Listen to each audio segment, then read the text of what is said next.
I was working the night shift at the ER when they brought in a man covered in blood, 3 gunshot wounds. The nurses froze at the door, someone whispered his name, and everyone stepped back. I didn't understand why. I only saw a human being bleeding out on my gurney. While I treated him, he never took his eyes off me. Not a groan, not a word, just that stare.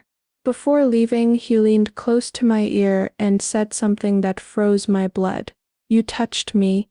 Nobody touches me and keeps breathing. You're mine now." I laughed nervously, thinking he was delirious. The next morning, 12 men in black were guarding my little house, and my life was never the same again. Tell me in the comments, what country are you listening from and how old are you? I want to know who's on the other side of the story. The early morning of Tuesday, March 22nd, I arrived home with trembling legs. My white shoes were stained with dried blood that wasn't mine. The light blue uniform we wore at San Rafael Public Hospital smelled of disinfectant and that metallic scent of death lurking in the hallways. I opened the door to my house, an old construction with peeling walls in the San Judas neighborhood, where streets don't have official names but nicknames everyone knows. My house was the corner one, the one with the faded green gate that creaked every time you pushed it. The sound echoed in the silent street, mixing with the distant barking of Don Manuel's dogs 3 houses down.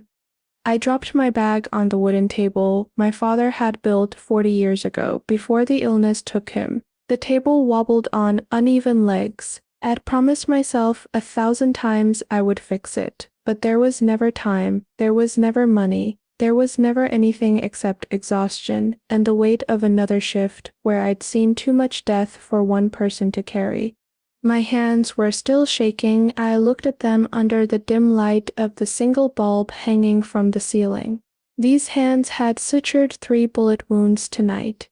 These hands had pressed gauze against holes that leaked life. These hands had felt his pulse strong and steady despite everything beating under my fingers like a war drum. I couldn't get his face out of my mind. He hadn't looked scared. That's what disturbed me most. When they wheeled him in, his white shirt soaked crimson, his face was calm, almost serene. His eyes, dark as coffee without sugar, had found mine immediately, and he hadn't looked away. Not when I cut his shirt open. Not when I cleaned the wounds. Not when I pushed the needle through his skin again and again, pulling the thread tight, closing him up like a torn sack. What's his name? I had asked Elena, the oldest nurse, the one who'd been there 30 years and knew every gangster, every criminal, every dangerous man who'd ever passed through those doors. Her face went white. "Don't ask, Marta. Just do your job and forget his face." But you can't forget a face like that. You can't forget eyes that look at you like they're memorizing every detail, every freckle, every scared breath you take.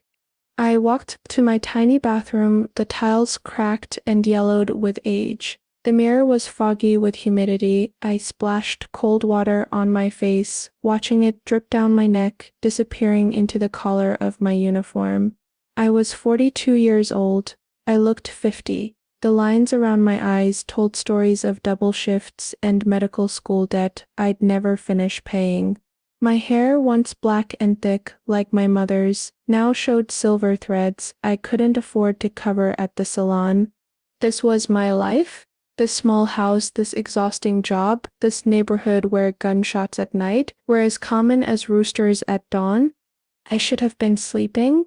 My shift had ended at 6 in the morning, but sleep felt impossible with those eyes burned into my memory. I changed into an old cotton nightgown, the fabric soft from 1,000 washes. My bed was narrow, meant for one person, and the mattress sagged in the middle. I lay down anyway, staring at the ceiling where water stains formed maps of countries that didn't exist. The fan above me creaked with each rotation, pushing around hot air that smelled of concrete and yesterday's coffee. I must have drifted off because suddenly light was streaming through my window, harsh and accusing. I sat up, disoriented. The clock on my nightstand, a cheap plastic thing I'd bought at the market, showed 11:30 in the morning. I'd slept 5 hours. My body ached like I'd been hit by a truck. Then I heard it, voices outside. Deep voices. Men talking in low tones. I got up, my joints protesting, and walked to the window. I pulled back the thin curtain, the fabric tearing slightly in my grip from years of use. My heart stopped. There were men outside my house, 12 of them, maybe more, all dressed in black. Black pants, black shirts, black sunglasses. Even though the sun was brutal and unforgiving overhead, they stood in formation, like soldiers, like guards, their hands clasped in front of them. 2 of them flanked my gate. 2 more stood by the street corner. Others were scattered along the sidewalk, creating a perimeter around my property. Black SUVs lined the street, vehicles so clean and expensive, they looked like they'd been driven straight out of a showroom. In this neighborhood, where most cars were held together with prayer and spare parts, they stood out like diamonds in dirt. I pressed my hand against the glass, feeling the heat radiating through it. This couldn't be real. This had to be a mistake. Mrs. Clotilde from across the street stood in her doorway, her hand over her mouth. She'd been my neighbor for 15 years, always the first to know everyone's business. Now she looked terrified. When she saw me at the window, she crossed herself quickly and disappeared inside, slamming her door. My stomach dropped. I pulled on the first clothes I could find, a faded yellow dress that had seen better days, and walked to my front door on unsteady legs. My hands fumbled with the lock. The metal was hot from the sun beating against it. I opened the door. The heat hit me like a physical force. March in the city meant temperatures that could kill. The air shimmered above the cracked pavement. But the men in black didn't move, didn't sweat, didn't acknowledge the heat at all. The closest one, a mountain of a man with a scar running from his temple to his jaw, turned to look at me. He removed his sunglasses. His eyes were respectful but firm. "Good morning, ma'am," he said. His voice was surprisingly gentle for someone so intimidating. "You can go about your day. We're just here to make sure you're safe." Safe from what? My voice came out scratchy, desperate. "Who are you? What are you doing at my house?" "Orders, ma'am. We follow orders." "Whose orders?" He didn't answer. He just put his sunglasses back on and resumed his position, hands clasped, feet shoulder-width apart, face forward. I looked down the street. Every neighbor who was home had their curtains drawn, but I could see shadows moving behind windows, people watching, whispering, wondering what Marta the nurse had done to deserve this kind of attention. This kind of attention meant trouble. In neighborhoods like ours, men in black meant one of 2 things: police raids or cartel protection, and these men weren't police. My chest tightened. I couldn't breathe properly. The air felt too thick, too hot, too heavy, with implications I didn't want to understand. I went back inside and locked the door, my hands shaking so badly I could barely turn the key. I leaned against the door, sliding down until I sat on the floor, my dress bunching around my knees. The man from last night, those eyes, that whisper. "You're mine now." I'd laughed. I'd actually laughed, thinking he was confused from blood loss, from pain, from shock. People said strange things in emergency rooms. I'd heard confessions, proposals, curses, prayers. I never took any of it seriously. But this was serious. This was terrifyingly, dangerously serious. I pulled myself up and grabbed my phone from the table. The screen was cracked from when I dropped it last month. Spider web lines spreading from corner to corner. I called Elena. She answered on the first ring. "Marta." Her voice was urgent, almost panicked. "Are you okay?" "There are men outside my house. 12 of them." "Elena, what's happening?" Who was that patient last night? Silence. Long, heavy silence that felt like falling. Elena, please. His name is Diego Salazar, she whispered finally, her voice so low I had to press the phone hard against my ear. He controls everything south of the river, drugs, weapons, politicians, police, everything. People who cross him disappear, Marta. People who help him, they disappear too in a different way. My legs gave out. I sat down hard on the nearest chair, the wood creaking under me. Why didn't anyone tell me? We tried. We all stepped back. We all refused. But you just walked up to him like he was any other patient. You didn't see our faces, didn't hear us warning you. You were already putting on gloves, already checking his vitals. I remembered. I'd been annoyed at their hesitation. Someone was dying and they were standing around like statues. I'd been angry at their cowardice. Now, I understood it wasn't cowardice, it was survival. What do I do? My voice broke. Elena, what do I do? I don't know. Nobody knows. Nobody's ever been in this situation before. Just don't make him angry. Don't run. Don't hide. People who run from Diego Salazar don't make it very far. She hung up. I sat there holding my dead phone, staring at nothing, feeling my life cracking apart like the screen under my thumb. A knock on the door made me jump so violently I nearly dropped the phone. Ma'am, the gentle voice of the scarred man. There's a package for you. I walked to the door like I was walking to my execution, opened it slowly. He held out a white box, the kind expensive boutiques use. It was tied with a black silk ribbon. I don't want it, I said. It's not a request, ma'am. It's a gift from him. Take it back.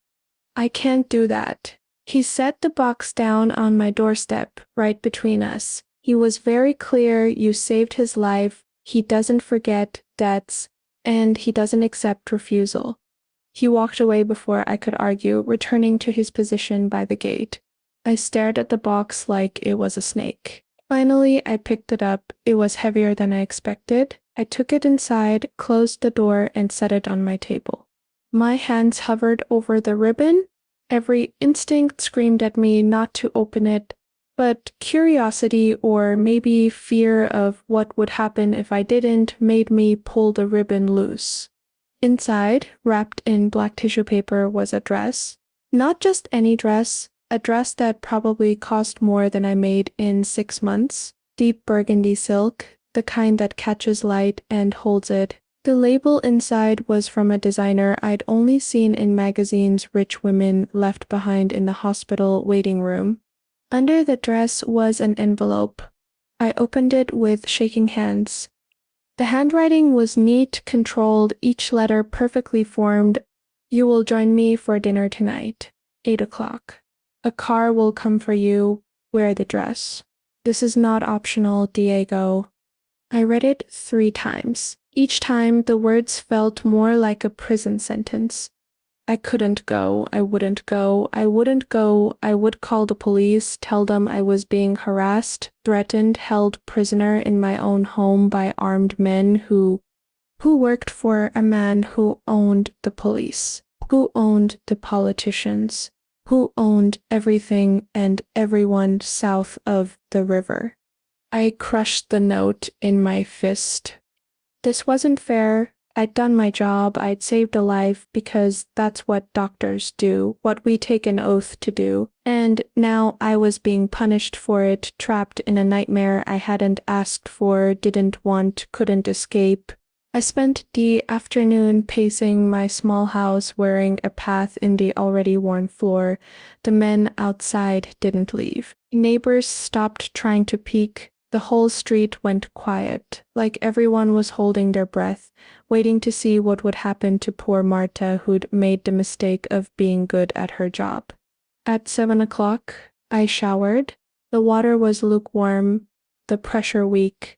I watched it circle the drain, wishing I could disappear down it, wash away into the sewers, and emerge somewhere far from here. I dried off with a towel thin from years of use. I looked at myself in the foggy mirror. This was still me, still Marta, still the daughter of a carpenter and a seamstress, still the girl who'd worked 3 jobs to get through medical school, still the woman who chose to work in a public hospital because poor people deserved care too, even if it meant she'd stay poor herself. But tonight I would put on a dress worth more than my car and have dinner with a man who'd killed more people than I'd ever saved.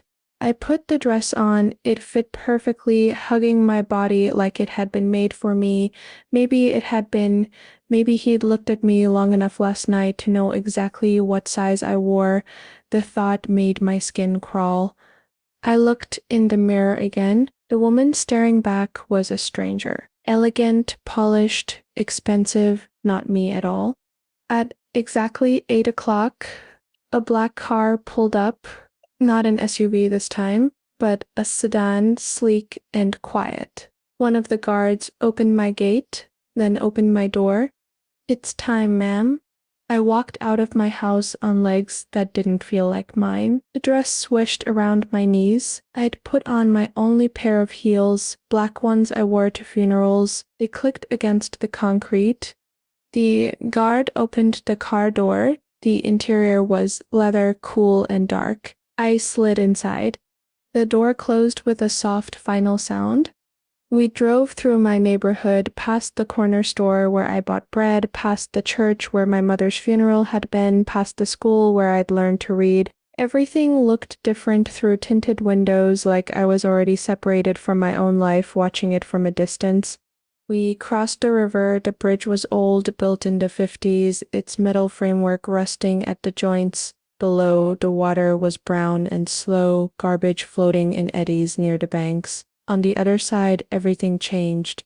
Clean streets, street lights that actually worked, trees planted in neat rows, buildings that gleamed glass and steel instead of crumbling concrete.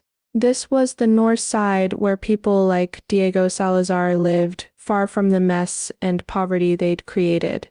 The restaurant was small, exclusive, the kind of place that didn't advertise because if you didn't know about it, you couldn't afford it. The car pulled up to a door flanked by men in suits. One of them opened my door.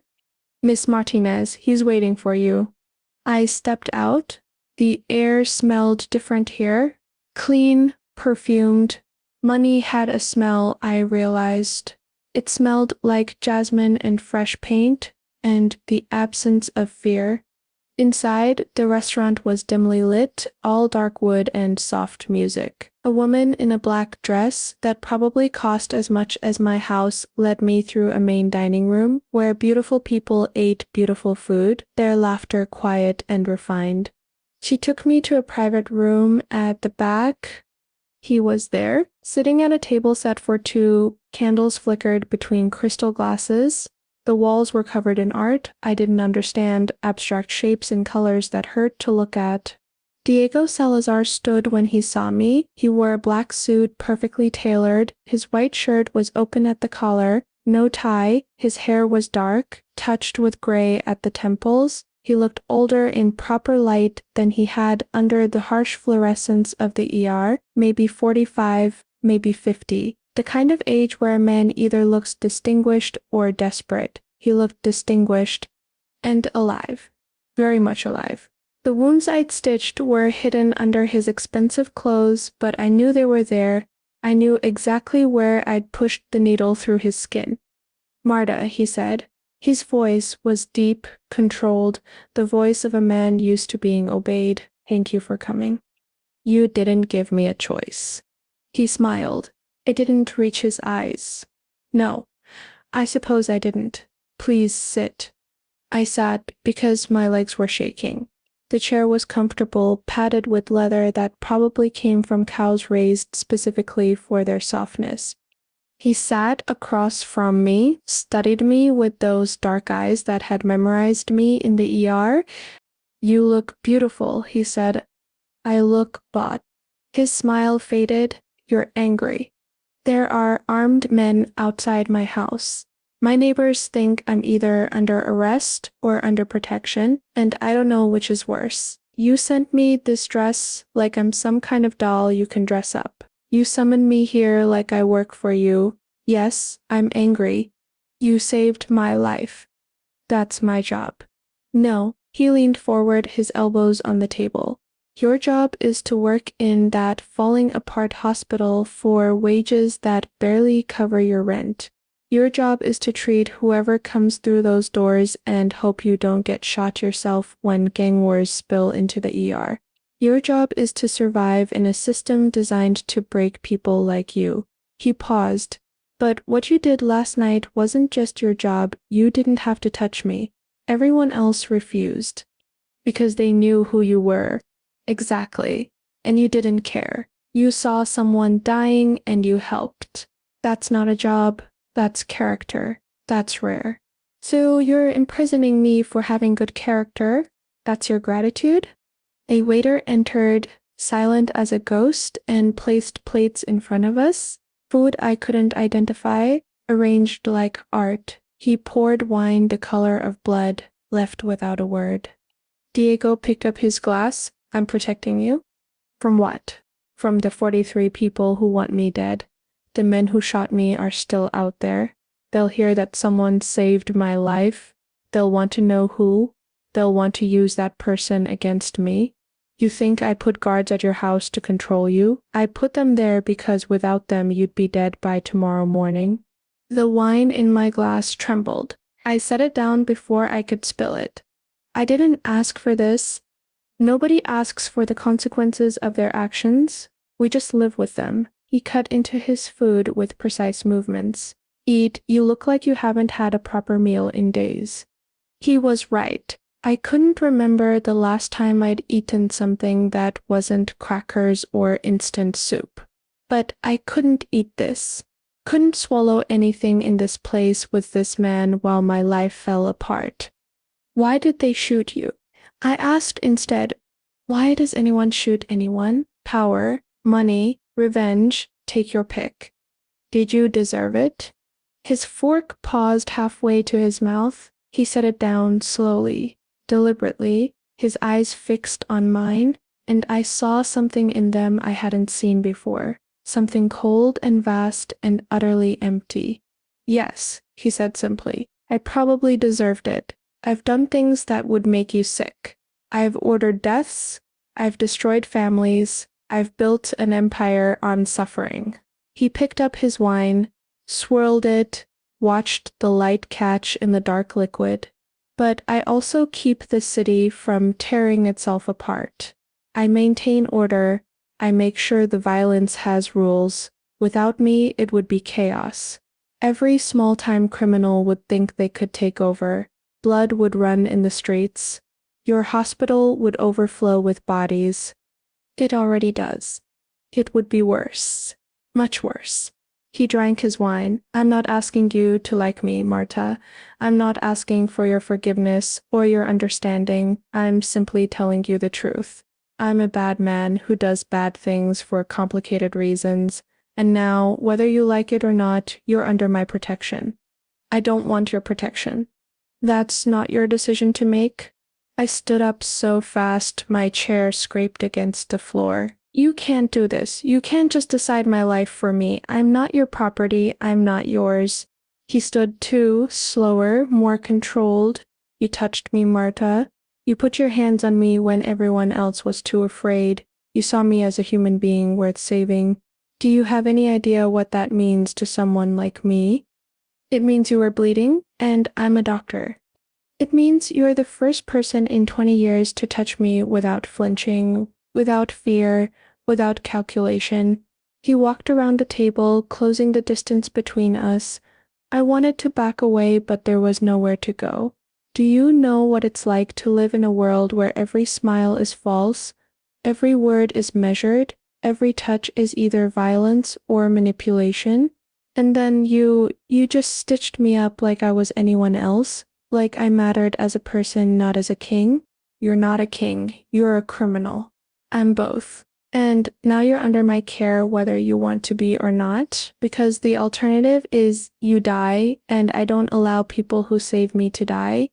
He was close enough now that I could smell his cologne, expensive and subtle, close enough that I could see the faint scar on his jawline, old and white, close enough that I could see something in his eyes that looked almost like loneliness. I have a life, I said, my voice breaking. A small, poor, difficult life, but it's mine. I have patients who need me. I have neighbors who depend on me. I have a house my father built with his own hands. You can't just take me away from all that. I'm not taking you away from anything. You'll go to work tomorrow, you'll go home tomorrow, but you'll do it with protection. You'll do it knowing that if anyone threatens you, hurts you, even looks at you wrong, they'll answer to me. I don't want that kind of power. Too late. You already have it. He reached up and I flinched. But he just touched the fabric of my dress, rubbing it between his fingers. This is silk from India. The best quality. It suits you. I hate it. No, you don't. You hate what it represents. But the dress itself, the feel of it, the way it makes you look. He dropped his hand. You hate that you don't completely hate it. He was right, and I hated that too. I sat back down because I couldn't stand anymore. My legs were shaking too badly. He returned to his seat, and we sat there in silence, the candles burning down between us, the expensive food growing cold on our plates. What happens now? I asked finally.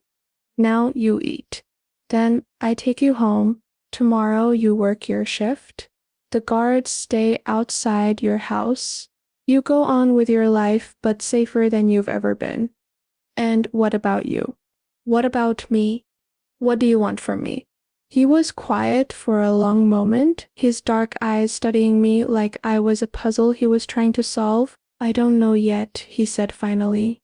Maybe nothing, maybe everything. Time will tell. That answer terrified me more than anything else he'd said all night. I ate because my body needed food even if my soul needed to run. The food was good, better than good, the kind of flavors I didn't have words for. Each bite felt like a betrayal of myself, of my principles, of everything I believed in. We didn't talk much after that. He asked about my work. I gave short answers. He told me about the restaurant, how he'd known the owner for years, how they served food you couldn't find anywhere else in the city. I didn't care, but I listened because what else could I do? When the meal was over, when the plates had been cleared by that ghost of a waiter, Diego stood and offered me his hand. I didn't take it. Stood up on my own. He smiled, that same smile that didn't reach his eyes. Stubborn. Independent. Same thing. In my world. The car was waiting. The drive home was silent. I watched the city roll past, north giving way to south, wealth giving way to poverty, clean streets becoming cracked ones. My neighborhood appeared like a familiar dream, comforting in its shabbiness. The guards were still there, still standing, still watching. The car stopped in front of my gate. The driver opened my door. Diego hadn't come with us. I'd ridden alone, which somehow felt worse than being next to him. At least when he was there, I could direct my anger at something concrete. I walked to my door, the dress whispering against my legs, unlocked it, went inside. The house smelled like home, like old wood and cheap coffee and the laundry detergent I bought in bulk because it was on sale, like my life. I took off the dress carefully, hung it in my closet next to my 3 other dresses that together probably cost less than one of its buttons, put on my nightgown, lay down in my sagging bed, stared at the ceiling. Sleep didn't come. How could it? My mind was spinning, trying to make sense of what my life had become in less than 24 hours. I thought about calling someone, but who? Elena already knew, and she'd been no help. I had no family left. My mother gone 3 years now, my father long before that. Friends. I had coworkers, neighbors, but no one close enough to understand this, to help with this. I was alone. I'd always been alone, really, but now the loneliness felt different, bigger. Like I was isolated, not just by circumstance, but by something far more dangerous. At some point, exhaustion won over anxiety. I fell asleep. I dreamed of dark eyes watching me, of hands covered in blood, of silk dresses that tightened around my throat like nooses. Morning came too soon. My alarm went off at 5:30. I hit it harder than necessary, the plastic cracking under my palm. Another thing broken in my breaking life. I got up, showered, put on my blue uniform, looked at myself in the mirror. This was me. This was who I really was. Not the woman in the burgundy dress. Not someone who mattered to criminals and kings. Just Marta. Just a nurse. Just someone trying to survive. The men were still outside when I left at 6. A different set now, but the same black clothes, same dark glasses, same silent presence. One of them spoke as I locked my door. The car will take you to work, ma'am. I take the bus. Not anymore. I wanted to argue, but the truth was I was too tired, and the bus was always late, always crowded, always smelled like sweat and desperation. The car was right there, clean and quiet and waiting. I got in. The driver knew where I worked without me saying a word. Of course he did. They probably knew everything about me now, where I worked, where I shopped, what time I woke up, what I ate for breakfast. The thought made my skin crawl. The hospital appeared through the morning haze, a gray building that had been new in the 60s and hadn't been updated much since paint peeled from the walls. Windows were cracked and repaired with tape. The emergency entrance had a broken light that flickered like a dying heartbeat. Home. I got out of the car before the driver could open my door, walked through the entrance where security guard Ramon sat reading yesterday's newspaper like he always did. "Morning, Marta," he said without looking up. "Morning, Ramon." Normal. This was normal. This was my real life. But as I walked through the hallways, people stared, nurses whispered, doctors looked at me and quickly looked away. Elena grabbed my arm as I passed the nurse's station. "Everyone knows," she hissed. "Everyone's talking. Marta, you can't be here. This is where I work. Dr. Reyes wants to see you." Now, in his office. Dr. Reyes was the hospital director, a man who'd been fighting budget cuts and government bureaucracy for so long he'd forgotten what winning felt like. His office was at the end of a long hallway past storage rooms and supply closets and bathrooms that never quite got clean. I knocked on his door. "Come in?" He sat behind a desk covered in papers, files, forms in triplicate. He looked old and tired, like he'd aged a decade overnight, like I probably had too. "Sit down, Marta." I sat. He took off his glasses, rubbed the bridge of his nose. "I heard about the patient from 2 nights ago. I did my job. Your job isn't to get involved with Diego Salazar." I didn't know who he was.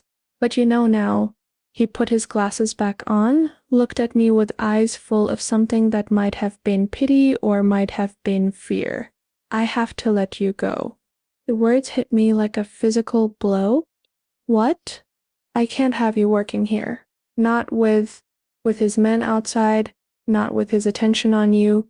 It puts everyone at risk. Staff, patients, everyone. I saved his life. I did exactly what you taught me to do." "I know, and I'm sorry. God, Marta, I'm so sorry." His voice cracked. "You're one of the best nurses I have. You care more than anyone. But I have to think about the hospital, about the other workers, about what happens if his enemies come here looking for you. So you're punishing me for helping someone. I'm protecting everyone else. Can't you see that?" I could see it. I hated it, but I could see it. This was what Diego had meant. Consequences. Everything had consequences. Saving one life had cost me my career. I stood up. My legs were numb. My whole body was numb. How long have I worked here? I asked quietly. 17 years. 17 years, and you're firing me without even trying to fight for me. There's nothing to fight with. He owns half the politicians in this city. You think I can stand up to that? You think any of us can? He looked down at his papers. You'll get your final paycheck at the end of the month. I'll write you a reference letter if you need one. I'm sorry, Marta. I truly am. I walked out without another word, down the hallway past people who wouldn't meet my eyes, past the break room where I'd had coffee 1,000 times, past the emergency room where I'd worked countless nights, where I'd saved countless lives, where I'd saved one life too many. Elena caught up with me at the entrance. Marta, wait. Don't. Where will you go? What will you do? I don't know, and I didn't. I had no plan, no backup, no safety net. This job had been everything. I'll figure it out. Maybe. She lowered her voice, looking around like enemies were hiding in shadows. Maybe this is for the best. Maybe he'll take care of you now. Maybe you'll be better off. I stared at her. This woman I'd worked with for 17 years. This woman who trained me when I was new and scared. This woman who I thought was my friend. Better off? You think being owned by a criminal is better off? I think being poor and powerless is worse than being protected and provided for. We don't all have the luxury of principles, Marta. Some of us have to survive however we can. Maybe she was right. Maybe I was being stupid and proud and stubborn. Maybe accepting Diego's protection, his money, his world was the smart choice. But it didn't feel smart, it felt like dying. I left the hospital for the last time. The car was waiting. The driver opened the door. Where to, ma'am? Home. But as we drove, I realized I didn't want to go home. Didn't want to sit in that small house with those men outside, feeling the walls close in.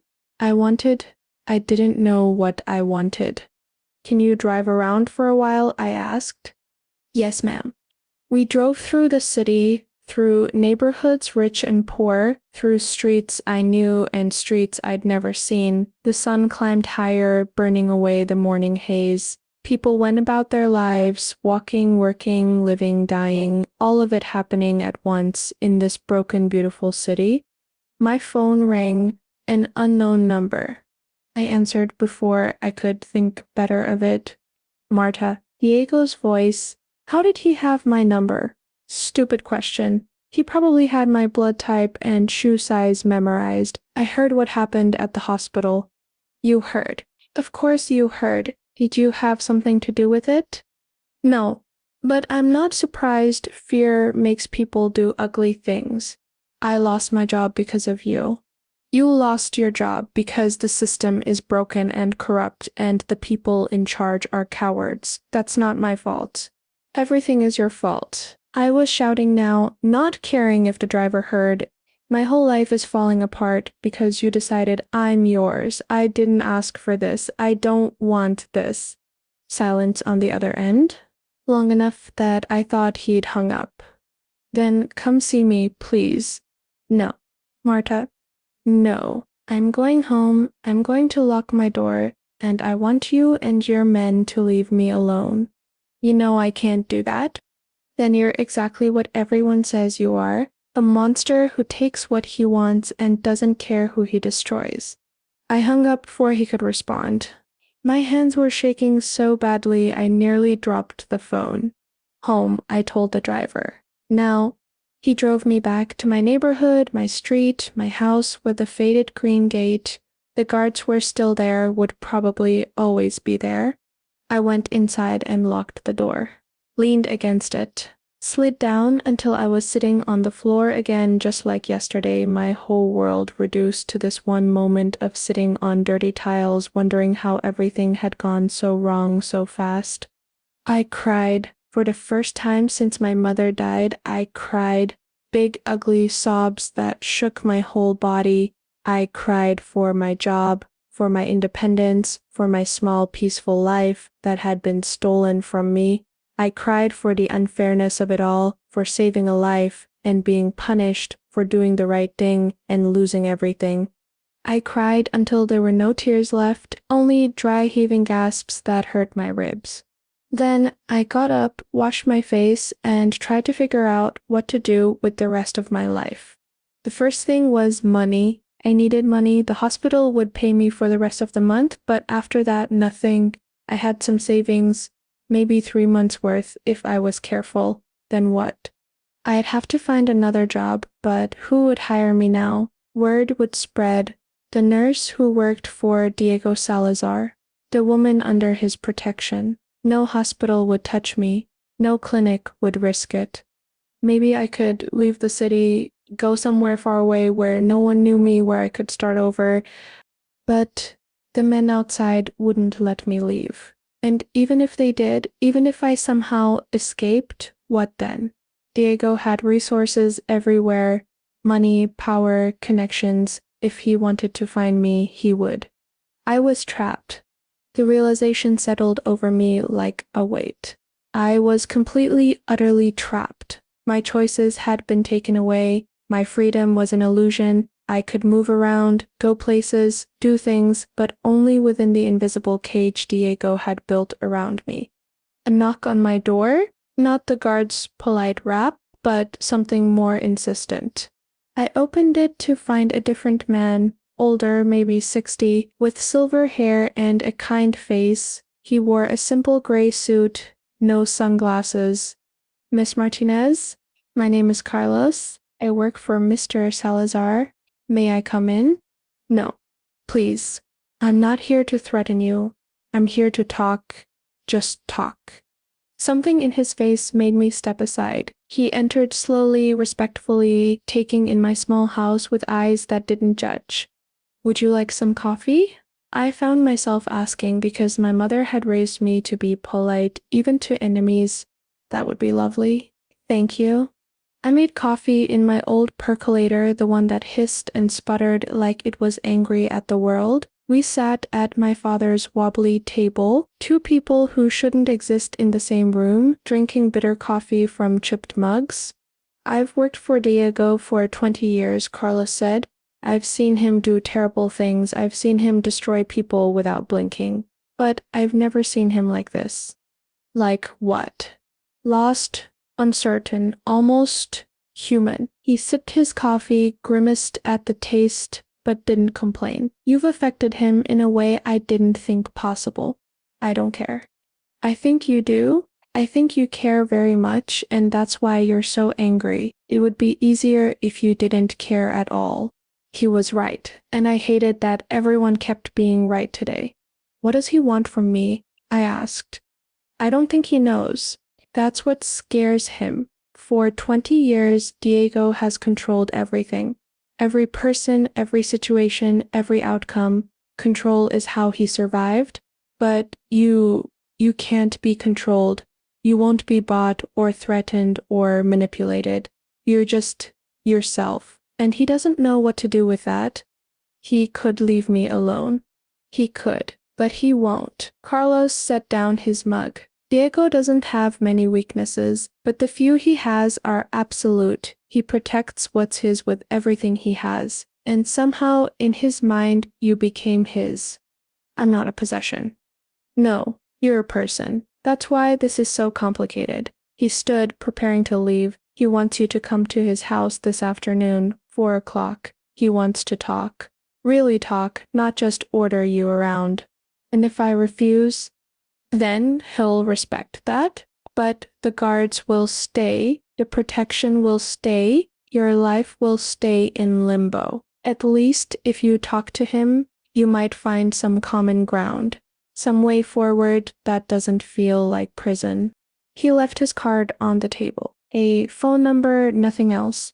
After he was gone, I sat there for hours, watching the sun move across my kitchen floor, the light changing from harsh white to soft gold. The cards stared at me. At 3:30, I made my decision.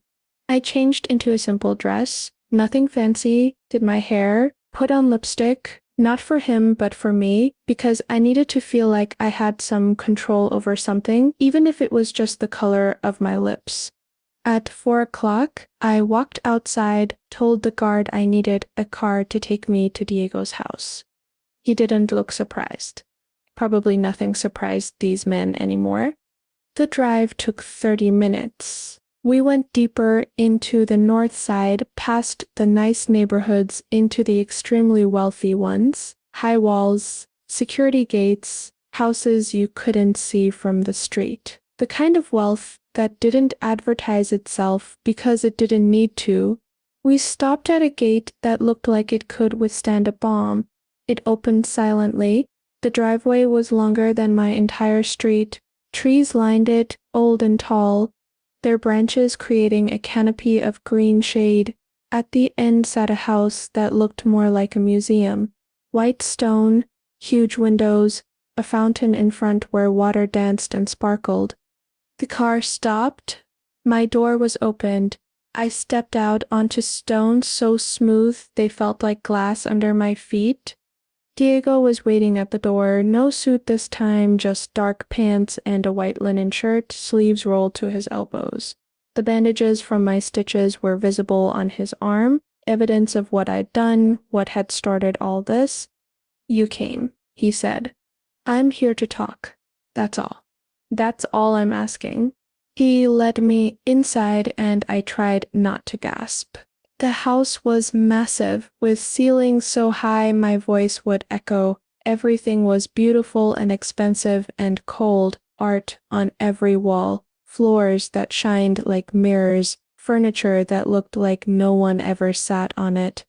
But he didn't take me to any of the formal rooms. Instead, we walked through the house to the back where glass doors opened onto a garden. This was different. This felt alive. Plants everywhere, flowers in colors I didn't have names for, a small table set with simple dishes, no servants, no guards, just us and the garden and the late afternoon sun filtering through leaves. "I thought we could eat here," he said. "Something simple, I made it myself." "You cook?" I had a life before this one, a mother who taught me to cook. I remember some things. He pulled out a chair for me. "Please." I sat. On the table was food that looked homemade, rice and beans, fried plantains, chicken in a sauce that smelled like my childhood, poor people food, the kind you don't serve at fancy restaurants. He saw me looking my mother's recipe. She died when I was 16. Sometimes I make it when I want to remember who I used to be. I didn't know what to say to that. This man who controlled an empire, who killed without mercy, who everyone feared. He missed his mother, he cooked her recipes. He was human. Somehow that made everything worse. We ate in silence. The food was good, really good. The kind of good that comes from practice and memory and love. "Why am I here, Diego?" I asked finally. He set down his fork. Looked at me with those dark eyes that always seem to see too much. "Because I need to understand something. Why did you save me? You had to know on some level that I was dangerous. The way everyone backed away, the fear in their eyes. You had to feel it. So why didn't you stop?" "Because you were dying." "That's not enough. People die every day in that hospital. You can't save them all. So why me?" I thought about it. Really thought about it. Because in that moment, you weren't Diego Salazar. You were just a man bleeding out on my table. And I took an oath, first, do no harm, but also do everything possible to preserve life, every life, even yours. Even knowing what I am? I didn't know then, but yes, even knowing now. Because if I start deciding who deserves to live based on who they are, what they've done, what they represent, then I'm playing God. And I'm not God, I'm just a nurse who knows how to stitch wounds. He was quiet for a long time. Then everyone in my life wants something from me. Power, money, protection, fear. No one has ever just helped me. Not since I was young, not since before all this. He gestured vaguely, encompassing the garden, the house, his entire empire. You helped me expecting nothing. That's why I can't let you go. That doesn't make sense. It doesn't have to make sense. Nothing in my life makes sense. I've killed more people than I can count. I've destroyed families, ruined lives, corrupted everything I touch. But somehow, impossibly, you looked at me and saw someone worth saving, and now I can't stop thinking about what that means, about what it says about me that even covered in blood and bullets, someone saw me as human. His voice broke on the last word. This powerful, dangerous man looked almost fragile in the golden light of late afternoon. I'm not going to be your redemption, I said softly. I'm not going to make you feel better about the things you've done. If that's what you want from me, you'll be disappointed.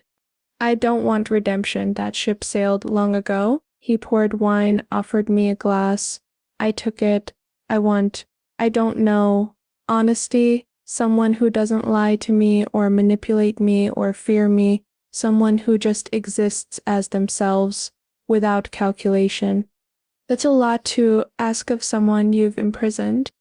I know, that's the impossible part. I can't let you go because you'll be killed. But keeping you means you'll hate me. There's no good answer here. He sipped the wine. It was good, like everything in his world was good. Quality without warmth. Then let's find a bad answer we can both live with. He looked up. What do you mean? I mean, I need a job. I have to work, have to earn money, have to do something with my days. You need me to be safe. So make me safe while I work. Doing what? What I do, medicine, helping people. An idea was forming, crazy and desperate, but maybe, just maybe, possible. You said your world has violence, rules, but still violence. You must have people who get hurt. People who can't go to hospitals because they'd be arrested or killed.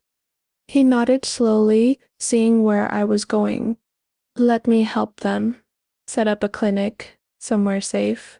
I'll treat your people and anyone else who needs help.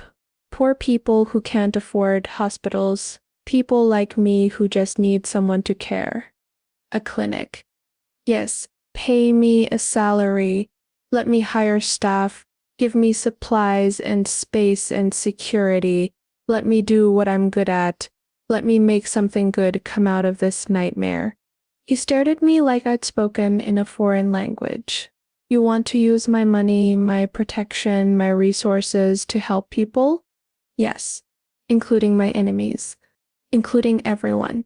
That's the deal. I don't choose sides, I just heal whoever comes through the door. That could get you killed. I'm dead anyway if I don't do something. At least this way I die doing what I love. He laughed. Actually laughed. A sound that seemed rusty from disuse. You're insane. Probably. Do we have a deal?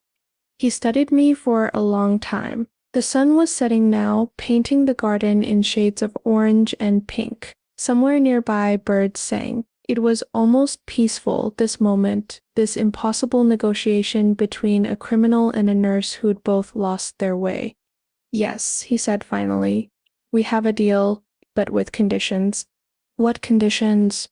You take guards with you, always, no arguments. Fine. You live here. Absolutely not. Marta? No. My house is my house. It's all I have left of my parents, my life, myself. I won't give it up. Then I upgrade your security, better locks, cameras, panic buttons. I wanted to refuse, but I also wanted to live. Okay. And you have dinner with me. Once a week. Here like this. Just talking. That one surprised me. Why? Because in 20 years, this is the most honest conversation I've had, because you make me remember what it's like to be human, because he trailed off, shook his head, because I'm asking, please. There was something in his voice that wasn't command or demand, something that might have been loneliness or hope, or maybe just exhaustion from being feared for so long. Once a week, I agreed, but I choose the day. Done. We shook hands, his rough and scarred, mine small and steady, a deal made in a garden between two people who shouldn't trust each other but somehow impossibly did. Over the next 3 weeks, Diego was true to his word. He bought a building in a neutral zone somewhere between north and south, where poor and rich occasionally mingled. It had been a warehouse once, huge and drafty. He had it converted into a clinic that looked like something from a dream. I watched it happen, going there every day to supervise, to plan, to make sure it was right. The workers looked at me with curiosity and fear, this woman who'd somehow captured Diego Salazar's attention, but they worked fast and well because that's what you did for Diego. Exam rooms with new equipment, a waiting area with comfortable chairs, a pharmacy stocked better than most hospitals, a surgery suite for emergencies, everything clean, everything functional, everything perfect. We need a name, Diego said one afternoon as we stood in the almost finished space. Santa Teresa Clinic? I said immediately. After my mother? He nodded. Santa Teresa, it is. I hired staff carefully. Nurses who'd been laid off from closing hospitals, doctors who'd gotten tired of the bureaucracy and corruption, a pharmacist who'd been blacklisted for refusing to inflate prices, people like me who just wanted to help, who'd been beaten down by the system but hadn't broken yet. They were nervous at first, knowing who funded us, but I was honest with them. I told them exactly what we were, a clinic in the gray space between legal and illegal, funded by crime but dedicated to healing. They could take the job or leave it, no judgment either way.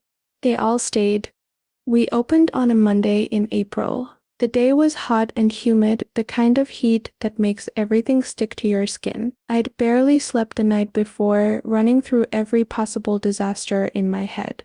But when I unlocked the doors at 7 that morning, there was already a line, old women with arthritic knees they couldn't afford to treat, young mothers with sick babies, men with injuries they couldn't explain to official doctors. The forgotten, the poor, the desperate, my people. We worked for 12 hours straight that first day, treating infections, setting bones, writing prescriptions, distributing medicine. The guards Diego had insisted on stayed outside, silent and professional. Inside, it was just us doing what we'd been trained to do. Healing people, saving lives. At the end of the day, I sat in my new office, a small room with a desk and a chair and a window that looked out on the street. My feet hurt. My back ached. I smelled like sweat and antiseptic. I'd never been happier. Diego came by as I was locking up. He leaned against his car, watching me approach. How was it? He asked. Exhausting. Amazing. Everything I wanted it to be. He smiled, one of those rare, genuine smiles that transformed his face. Good. You looked happy today. Through the window, I could see you working. You looked like you belonged there. I do belong there. This is who I am. I know. He opened the car door. Dinner? Our first official Wednesday dinner? I'd chosen Wednesdays because it was the middle of the week, the least romantic day possible. This wasn't a date. This was an obligation, a condition of our deal. But as we drove to his house, as we sat in his garden eating food he'd cooked, as we talked about our days like normal people, it felt less like an obligation and more like something else. Something I wasn't ready to name. Tell me about her, I said as we finished eating. Your mother. He was quiet for so long I thought he wouldn't answer. And then she was a teacher, elementary school. She loved children, loved teaching them to read. My father died when I was 10, and she raised me alone. We were poor like you. She worked extra jobs, cleaning houses, doing laundry, whatever it took to keep us fed. How did you end up here? The usual story, wrong place, wrong time, wrong choices. A gang needed someone smart. I was smart. They paid well. Better than my mother earned in a month, I could make in a night. I told myself I was helping her, giving her a better life. He poured more wine. She found out what I was doing. We fought, the worst fight we ever had. She told me I was throwing my life away, becoming a monster. I told her she didn't understand the world, that this was survival. What happened? She died 2 days later. Heart attack. She was only 45. The doctor said it was stress, years of stress and overwork and worry, but I knew the truth. I killed her. Not with my hands, but with my choices. With breaking her heart. His voice was flat, emotionless, but his hands shook slightly as he held his glass. I buried her in a plot I bought with drug money. I paid for the funeral with blood money, and I promised myself I'd never pretend to be a good person again. If I was a monster, I'd be the best monster I could be. She wouldn't want that. No, she'd want me to be a teacher like her, or a carpenter, or anything honest, but it's too late for that. I've done too much, hurt too many people. There's no going back. I reached across the table, put my hand on his. His skin was warm, the scars on his knuckles rough under my fingers. Then go forward. You can't erase the past, but you can change what comes next. He looked at our hands, his dark and scarred, mine small and steady. You really believe that?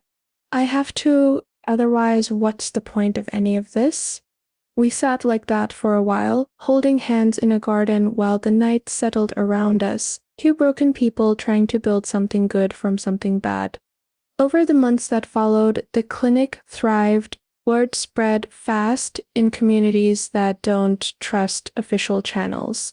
We became known as the place you could go without questions, without judgment, without fear of police or immigration or judgment.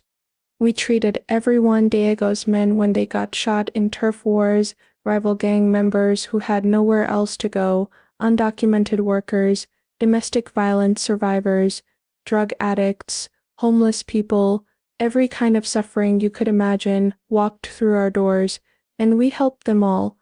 Diego kept his distance during work hours, but the Wednesday dinners continued. They became something I looked forward to.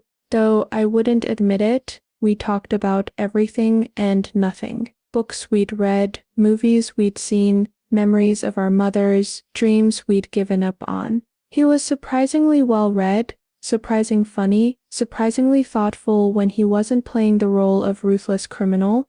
I started to see him as a person. Not a good person, not someone I approved of, but a person nonetheless. Someone shaped by circumstances and choices, someone capable of both great cruelty and unexpected kindness, someone lonely and lost despite all his power. And he started to look at me differently too. Less like a possession, more like I didn't know what, a partner, a friend, something undefined and confusing. 5 months after the clinic opened, everything changed again.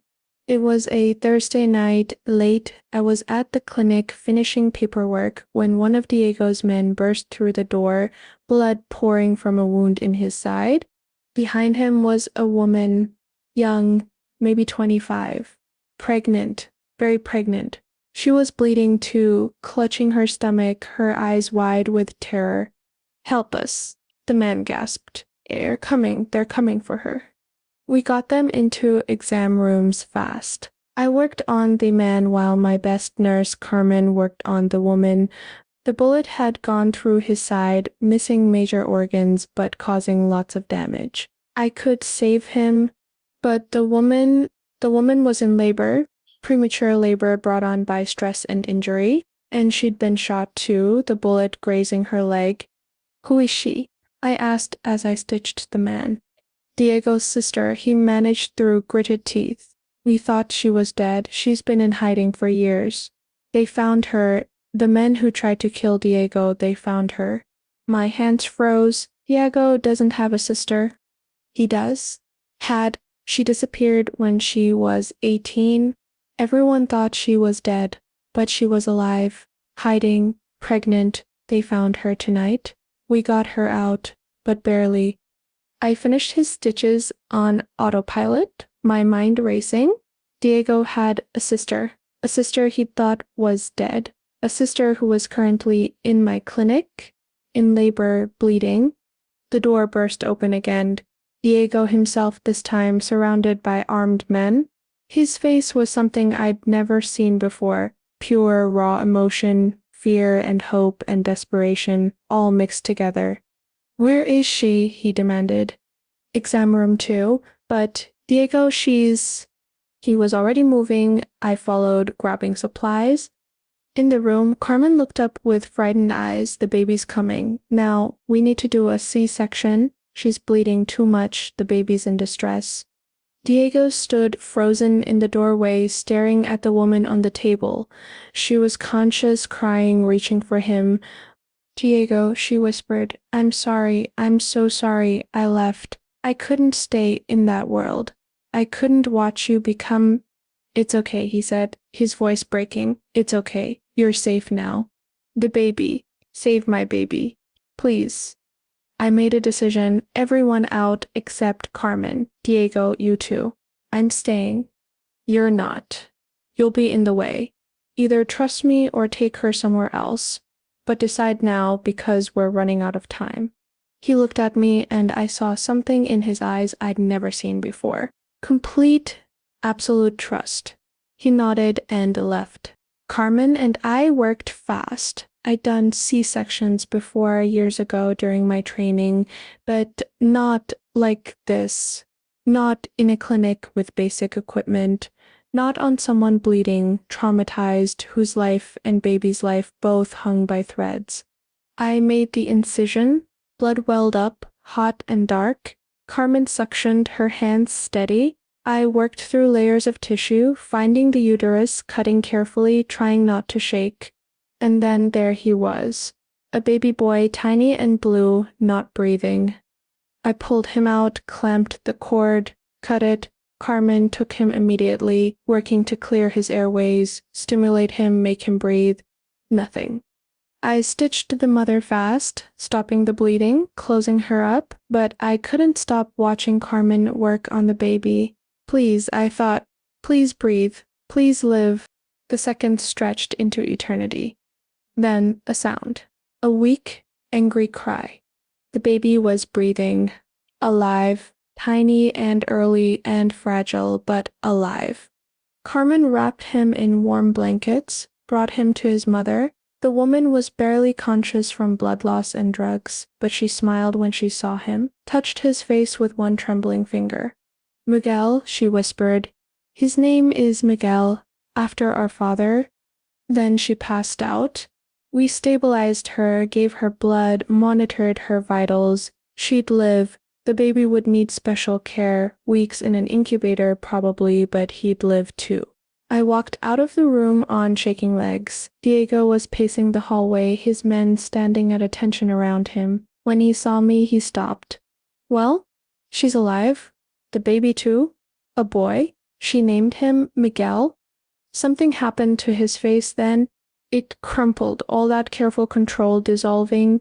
He leaned against the wall, slid down until he was sitting, his head in his hands. This man who'd killed dozens, maybe hundreds. This man who controlled an empire of crime and corruption. This man who everyone feared. He cried. I sat down next to him on the floor. Didn't say anything, just sat there while he sobbed for his sister who'd come back from the dead, for the nephew he'd just gained, for all the years he'd thought he was alone. His men looked away, uncomfortable with this display of weakness. But I didn't look away. I put my hand on his shoulder and let him cry. When he finally stopped, when he'd pulled himself together, he looked at me with red eyes. "Thank you," he said. "Thank you for saving them, both of them. That's what I do. No, that's who you are." And he stopped, struggling with words. "I think I'm falling in love with you." The words hung in the air between us. Impossible, dangerous words that changed everything. "Diego, you don't have to say anything. I know it's wrong. I know I'm the last person you'd choose. I know I don't deserve even a moment of your time. But it's the truth. Being near you makes me want to be better. Being without you makes me remember why I'm so broken, and I don't know what to do with that. I should have said no, should have drawn a line, established boundaries, protected myself from this complicated, dangerous man. But I didn't. Because somewhere along the way, in Wednesday dinners and clinic supervision and moments of unexpected honesty, I'd started to care too. Not love, not yet, maybe not ever, but something that felt like the beginning of something else. I don't know what this is, I said carefully. I don't know if we can ever be anything. You're still who you are. I'm still who I am. Nothing changes that. I know, but I don't hate you. Not anymore. Maybe I never really did. Maybe I was just scared of what caring about you would mean. And now? Now I'm still scared, but I'm here. That's all I can promise. I'm here. He took my hand, held it gently like it was something precious. That's enough. For now, that's more than enough. We sat there on the clinic floor holding hands while his sister recovered and his nephew breathed his first breaths and the world kept turning. It wasn't a happy ending, it wasn't even a good beginning, but it was real. It was honest. And maybe, just maybe, it was a chance for both of us to become something more than what life had made us. The clinic continued to grow. Diego's sister, Rosa, stayed in hiding at his house as she recovered. The baby, Miguel, was strong despite his early arrival. I visited them often, checking vitals, making sure they were healing properly. Rosa and I became friends. She was so different from Diego, soft where he was hard, open where he was closed. But she had the same eyes, the same fierce intelligence. He's different with you, she told me one afternoon while nursing Miguel. Haven't seen him like this since before everything went wrong. Since he was just my brother, not what he became. I don't know if I'm good for him. This whole situation is impossible. Maybe impossible is exactly what he needs. He spent 20 years making everything possible through force and money. Maybe someone who won't be controlled is his only chance at redemption. I'm not here to redeem him. I know that's why it might actually work. Diego and I never defined what we were. We had our Wednesday dinners. Sometimes he'd stop by the clinic officially to check security, but really just to see me. Sometimes I'd call him late at night when I couldn't sleep, and we'd talk for hours about nothing important. We didn't kiss, didn't cross any physical lines, but the emotional intimacy grew deeper every week. Then came the night everything exploded. I was at home, my small house that I'd refused to leave despite all Diego's offers of better accommodations. It was late, past midnight. I was reading in bed when I heard shouting outside, gunshots. The unmistakable crack of bullets firing. I dropped to the floor instinctively, my medical training kicking in, stay low, stay alive, wait for silence. More gunshots. Screaming. The sound of cars screeching. Then silence. I waited, counted to 100, waited more. Finally crawled to the window, peeked out from the corner. Bodies on the street. Diego's guards. All of them down, bleeding, some moving, some not. And standing in the middle of the carnage was a man I didn't recognize. Tall, thin, with a long scar down one side of his face. He looked up at my window and when our eyes met, he smiled. Dr. Martinez, he called out. His voice was cultured, educated, wrong for this scene of violence. Come out, please. We need to talk. I didn't move. I'll make this simple. You come out or I kill every one of these men bleeding on your street. They're not dead yet. Most of them, anyway. But they will be if you don't open that door in the next 60 seconds. My hands shook. Had treated many of these guards over the months, knew their names, their families. They were here because of me, because of my deal with Diego. I couldn't let them die. I opened the door. The man smiled wider. Excellent choice. I'm Vicente Rojas. Perhaps Diego has mentioned me. He had, once briefly, the man who tried to kill him, the man who controlled the northern territories, Diego's biggest rival. What do you want? What everyone wants. Power, territory, respect. Diego has all three and I want them. He's been untouchable for years. But then you came along, his weakness, his vulnerability, his one soft spot in a life of armor. I'm not his weakness. Oh, but you are. Did you know he's pulled men from important positions to guard you? Did you know he's turned down profitable deals because they might put you at risk? Did you know he checks on your clinic 3 times a day, every day, like a lovesick teenager? I didn't know those things. So here's what's going to happen.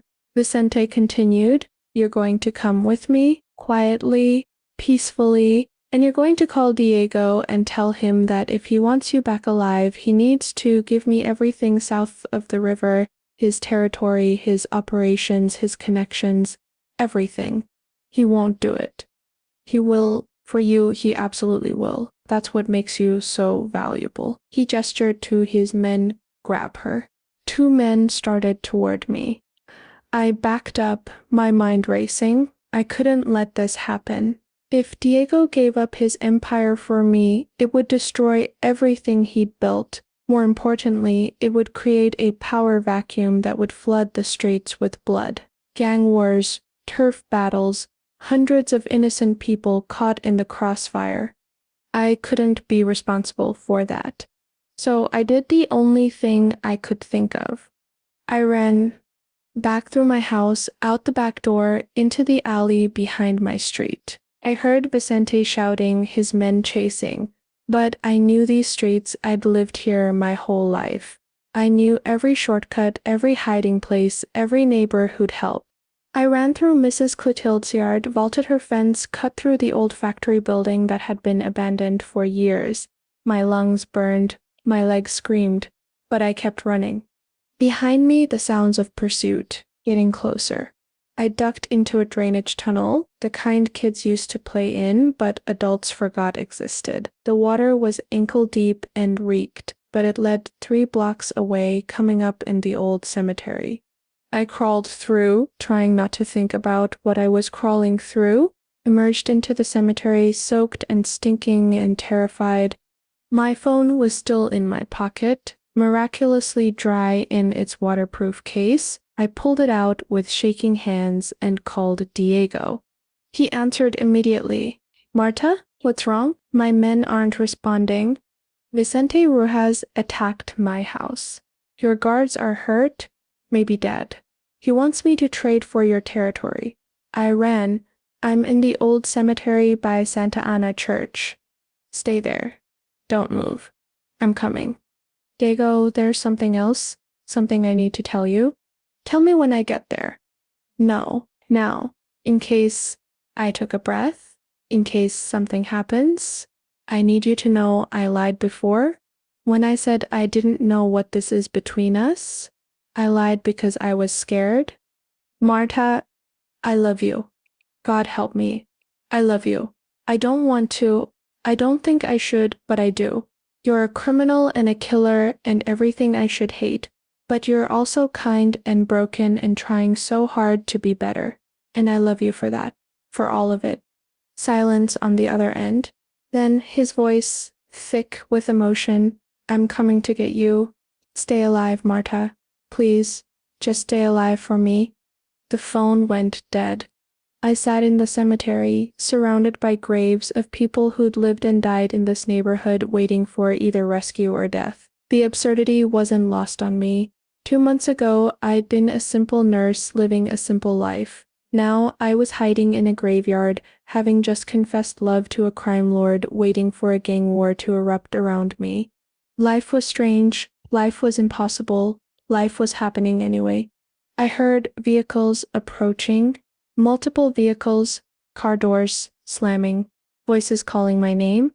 I stayed hidden, not knowing if it was Diego or Vicente, not willing to risk being wrong.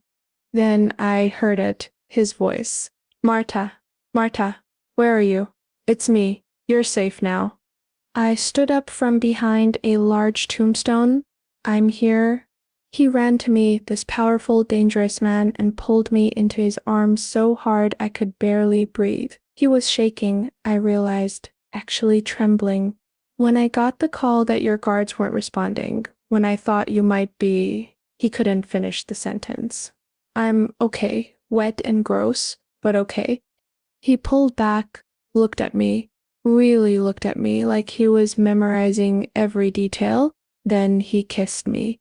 It wasn't gentle or romantic, it was desperate and fierce, a kiss that tasted like fear and relief, and all the words we'd never said. His hands cupped my face, his thumb brushing away tears I hadn't realized were falling.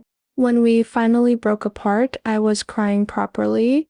I love you too, he said. I've loved you since you stitched me up and looked at me like I was just a man. I've loved you through every Wednesday dinner, every time you challenged me, every moment you refused to be anything less than exactly who you are.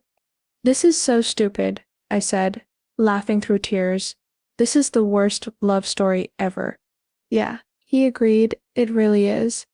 We stood there in the cemetery holding each other while his men secured the perimeter, and somewhere in the city, Vicente Rojas plotted revenge and my simple life became a memory I could barely recognize.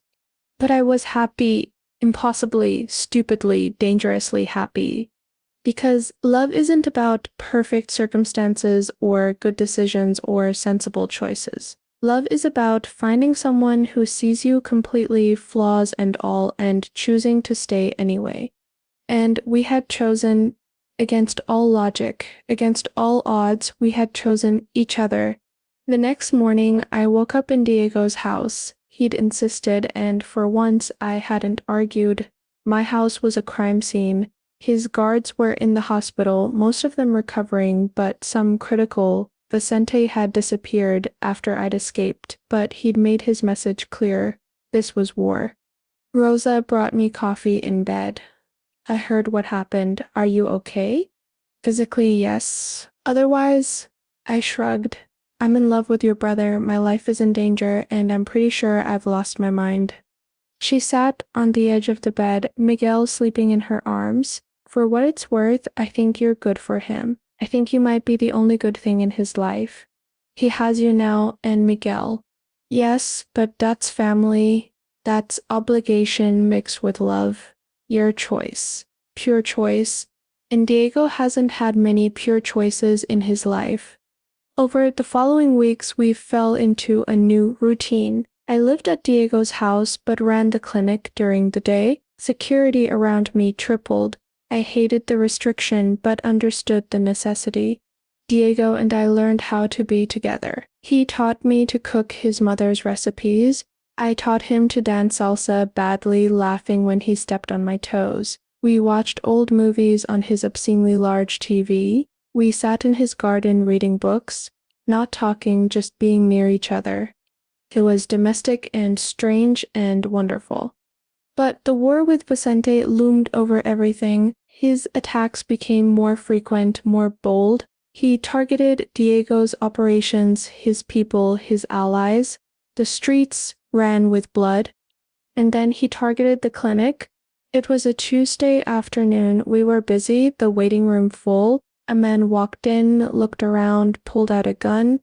"Everyone out?" he shouted. "His place belongs to Diego Salazar. That makes it a target. You have 5 minutes to evacuate before I burn it down." My staff started moving people out, fast and efficient. I stood my ground. You can't do this. These people need medical care. Not my problem. 4 minutes. There are patients in the back who can't be moved. Elderly people, children, someone recovering from surgery. Then I guess they'll burn 3 minutes. I thought fast. I had security outside, but by the time they realized what was happening and got inside, it would be too late. I needed to stall. "Vicente sent you?" I asked. "Doesn't matter who sent me. It does to me. Tell him that if he burns this clinic, if he hurts these patients, I'll make sure Diego never agrees to any terms. No negotiation, no compromise, nothing. He'll fight until one of them is dead." The man hesitated. He had a phone in his pocket. I could see it. the outline clear against his pants. Call him, I said. Tell him what I said. See what he says. He didn't want to, but I'd planted a seed of doubt. If Vicente wanted to use me as leverage, he needed me cooperative, not vengeful. The man pulled out his phone, made a call, spoke in low tones, then handed the phone to me. Dr. Martinez. Vicente's cultured voice. You're braver than I expected. I'm not brave, I'm desperate. These patients did nothing to you or Diego. They're caught in the middle of your war. Let them go. Why should I? Because I'll give you what you want. I'll convince Diego to negotiate, to give you some of what you're demanding. But only if you back off the clinic. Make it neutral ground. No attacks, no threats, no weapons. A place where people can be safe.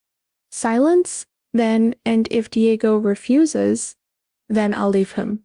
I heard Diego's voice in my ear before I heard his footsteps. No, you won't. He'd come through the back with his men, silent and deadly. They'd surrounded Vicente's men, guns drawn. Diego walked up to me, took the phone from my hand.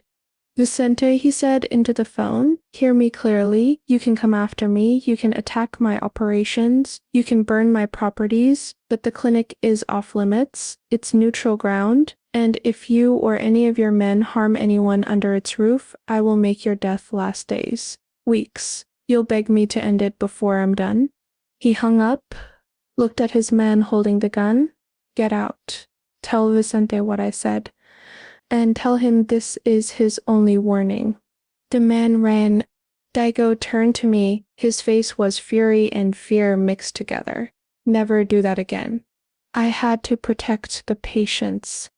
You had to survive. What if he'd said no? What if he'd shot you right there?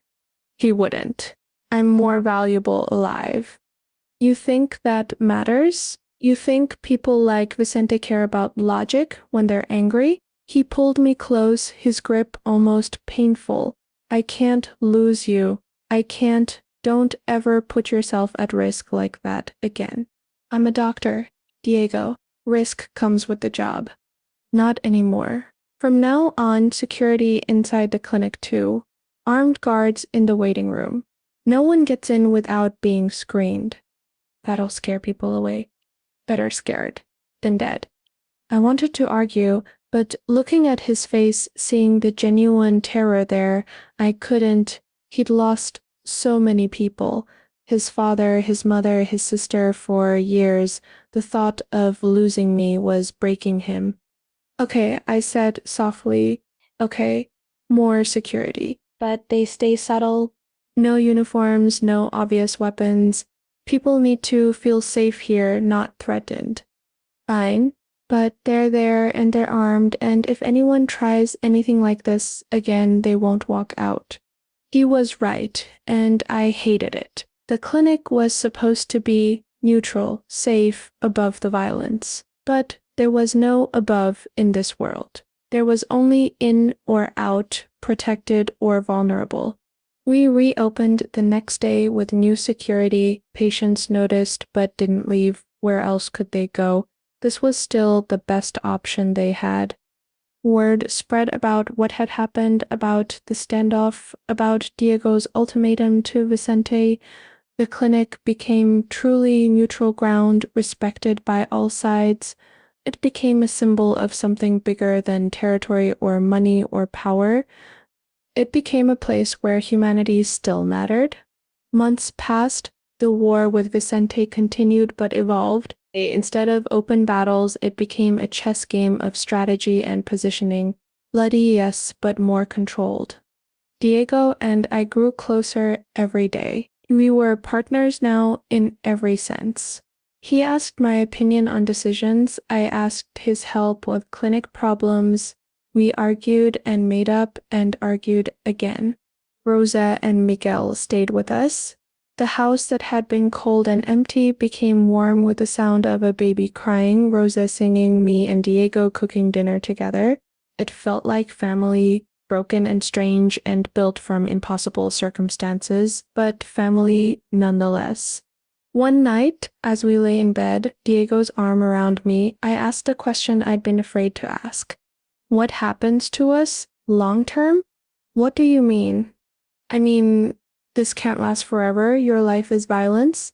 Mine is healing. Eventually, those two things will collide too hard to reconcile. He was quiet for a long time. Then I've been thinking about getting out. I sat up, looked at him in the darkness. Out of the business, not all at once, that would create chaos, but gradually find someone to take over, someone who can maintain order without me. Transfer power carefully so the streets don't erupt. You'd really do that? For you? Yes. For the chance at a different life? Absolutely. He pulled me back down, held me close. I'm tired, Marta. I've been tired for years. I just didn't have a reason to stop until you. It won't be easy. Nothing worth doing ever is. We made plans that night. Secret plans whispered in darkness, dreams that felt impossible, but maybe, just maybe, weren't. Diego would spend the next 2 years carefully transferring power. He'd find lieutenants who could be trusted, who had the right mix of ruthlessness and control. He'd set up legitimate businesses to wash his money clean. He'd slowly step back from active operations. And when it was done, we'd leave. Not the city, but the life. We'd keep the clinic, but everything else would be new. A chance to build something real together, something not based on violence and fear. It was a fantasy, we both knew it. Men like Diego didn't just retire, the life didn't let you go that easily, but we let ourselves believe it anyway. Because hope, even foolish hope, was better than no hope at all. Then came the night that changed everything one last time. We were at a restaurant, neutral territory, having dinner with several of Diego's key people and some of Vicente's, a peace talk, carefully arranged, cautiously optimistic. Both sides were tired of the war. Both sides wanted a way out that didn't involve complete destruction. I was there as a show of good faith, the healer who belonged to neither side, and both. Vicente was there too, calm and controlled, nothing like the monster I'd imagined. He and Diego talked like businessmen discussing territories and percentages and timelines. It was almost civilized, almost hopeful. Then Vicente's phone rang. He answered, his face going pale. When? Everyone went silent. I understand. I'll handle it. He hung up, looked at Diego with something that might have been respect or might have been sorrow. That was my man at the clinic. Your sister Rosa went into premature labor. The baby's in trouble. They're trying to reach you. Diego's face went white. She's at the clinic now. Your niece is in distress. They need you there immediately. My stomach dropped.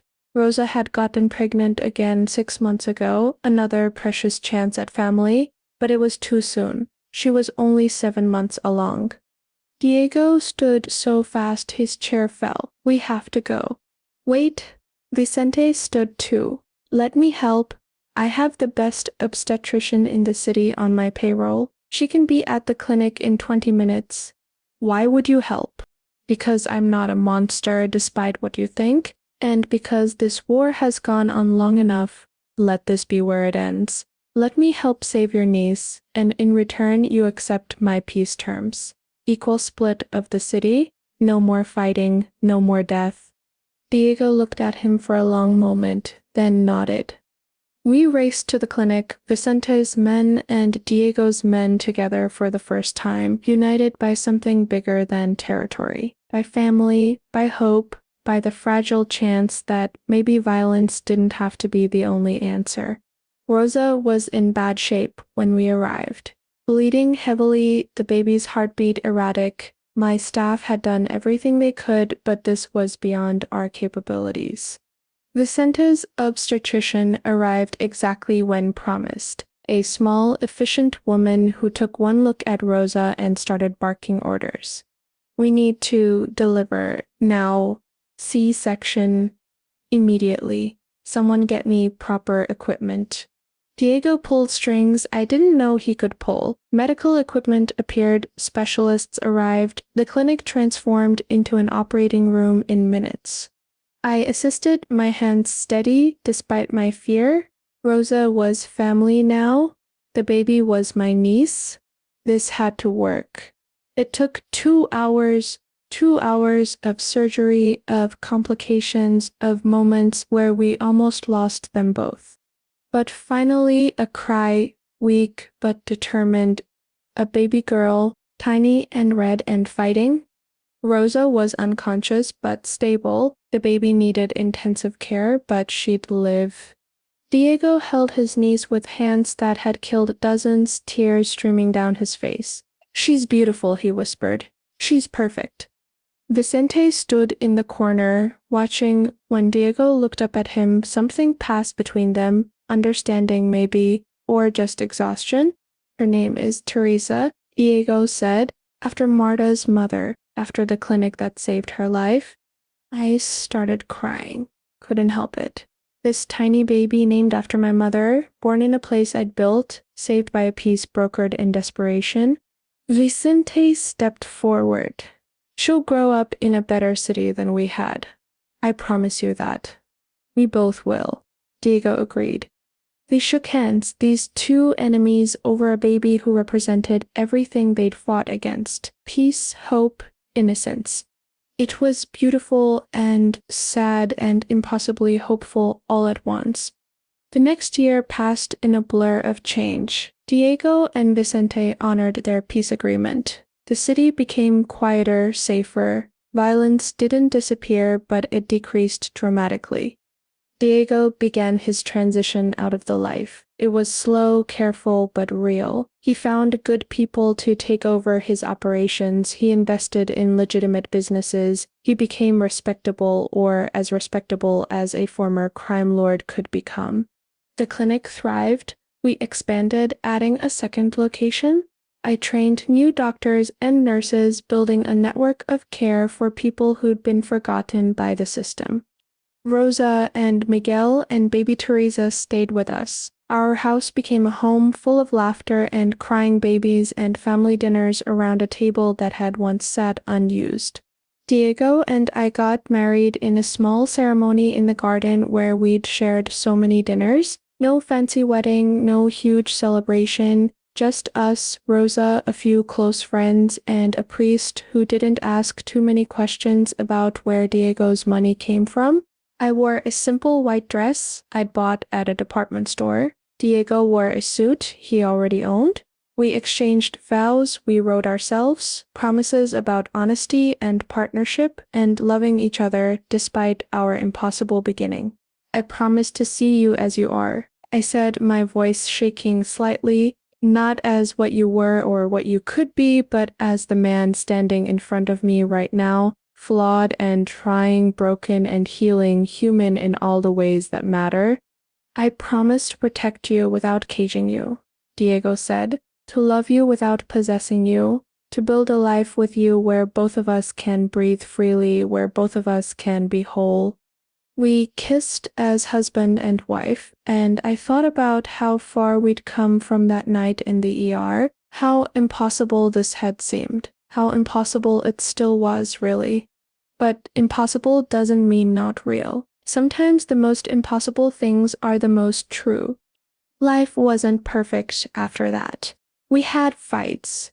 We had moments where the weight of Diego's past threatened to crush us. We had days where I wondered if I'd made the right choice, loving a man who'd done such terrible things. But we also had beautiful moments, quiet mornings drinking coffee in the garden, nights where we talked until dawn, days where we worked side by side at the clinic, him handling security while I treated patients, partners in every sense. Rosa found love with a man who worked at the clinic, a doctor who didn't care about her family history. They married and moved into their own house 3 blocks from ours, close enough to visit every day, far enough to build their own life. Miguel and Teresa grew up knowing they were loved, protected, given every chance we never had. The clinic became legendary. People came from across the city, then from across the country to receive care or to learn from our model. We proved that healthcare could be accessible, that it could be free, that it could exist outside the broken system that had failed so many.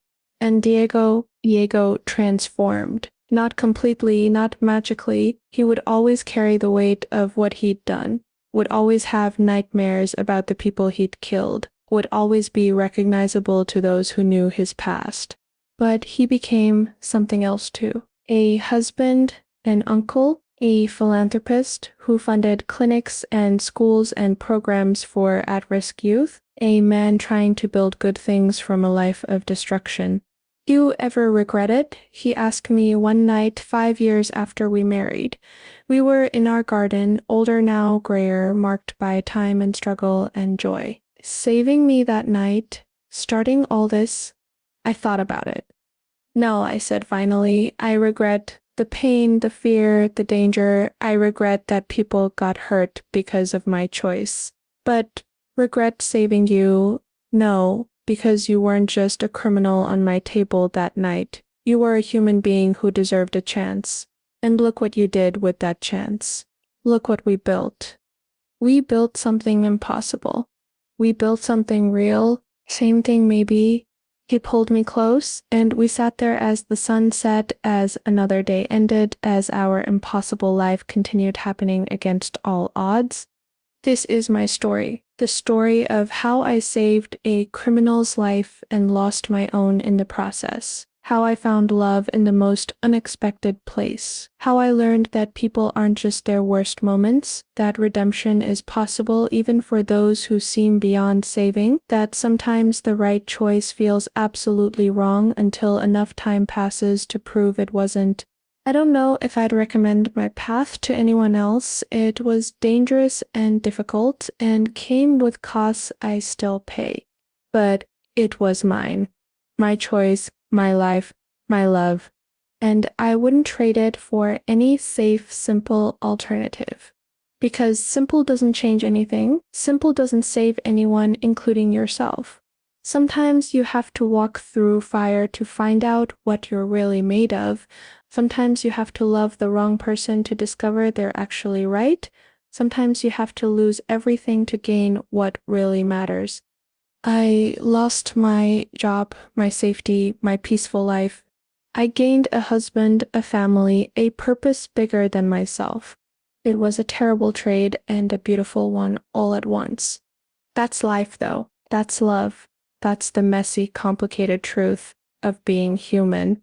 We do our best. We save who we can. We love who we choose. We build what we're able to build with the broken pieces we're given. And sometimes, impossibly, we succeed. That's my story. What's yours? Tell me in the comments. I want to know